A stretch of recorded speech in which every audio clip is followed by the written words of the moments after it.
আসসালামু আলাইকুম প্রিয় দর্শক বন্ধুরা, বিডি কার্টুন বাংলাতে আপনাকে স্বাগতম।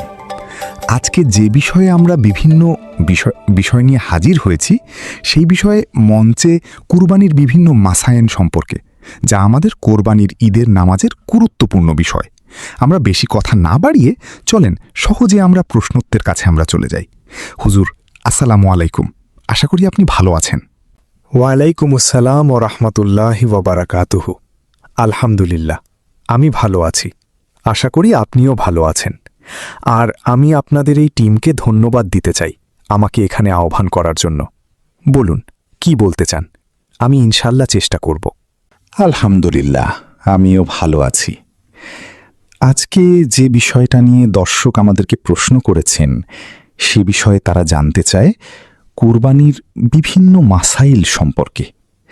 আমাদের সকলকে আপনি একটু বিস্তারিতভাবে বলুন, যা আমরা যেন সহজে আমল করতে পারি। জি, ইনশাল্লাহ আমি বিস্তারিতভাবে বলার চেষ্টা করব। আল্লাহ তাআলা যেন তৌফিক দান করেন, আমিন। কোরবানির বিভিন্ন মাসাল আছে।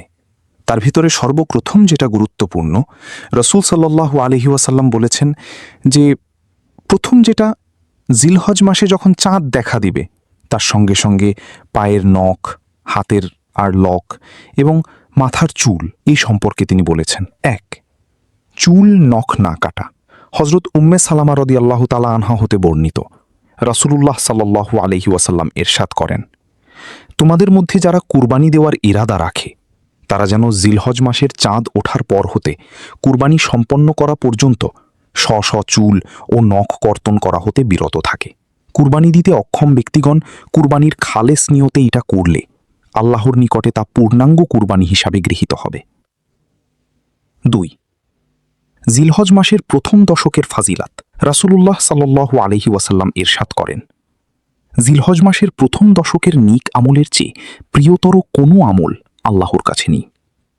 সাহাবাই কেরাম বললেন, হে আল্লাহর রাসূল, আল্লাহর রাস্তায় জিহাদও নয়? রাসূলুল্লাহ সাল্লাল্লাহু আলাইহি ওয়াসাল্লাম বললেন, জিহাদও নয়, তবে ওই ব্যক্তি যে নিজের জান ও মাল নিয়ে বেরিয়েছে আর ফিরে আসেনি। 3, আরাফার দিনের সিয়াম। রাসূল সাল্লাল্লাহু আলাইহি ওয়াসাল্লাম বলেন, আরাফার দিনের নফল সিয়াম যারা আরাফাতের বাইরে থাকেন তাদের জন্য।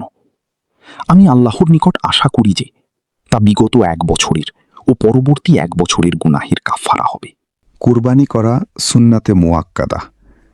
রাসূলুল্লাহ সাল্লাল্লাহু আলাইহি ওয়াসাল্লাম ইরশাদ করেন, মান কানা লাহু সাআতান ওয়ালাম ইউদহি ফালা ইয়াকরিবান্না মুসাল্লানা।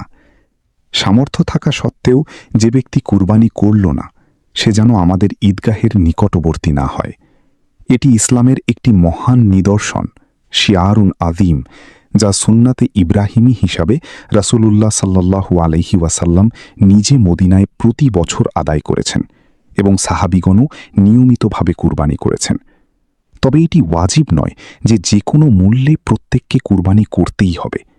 লোকেরা যাতে এটাকে ওয়াজিব মনে না করে, সেজন্য সামর্থ্য থাকা সত্ত্বেও হজরত আবু বকর সিদ্দিক, ওমর ফারুক, আবদুল্লাহ ইবনে ওমর, আবদুল্লাহ ইবনে আব্বাস রাদিয়াল্লাহু আনহুম প্রমুখ সাহাবীগণ কখনো কখনো কুরবানি করতেন না।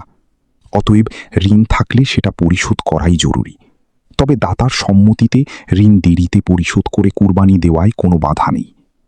14, কুরবানির পশু। এটা 3 প্রকার: উট, গরু ও ছাগল। দুম্বা ও ভেড়া ছাগলের মধ্যে গণ্য। প্রত্যেকটির নর ও মাদি। এগুলির বাইরে অন্য কোনো পশু দিয়ে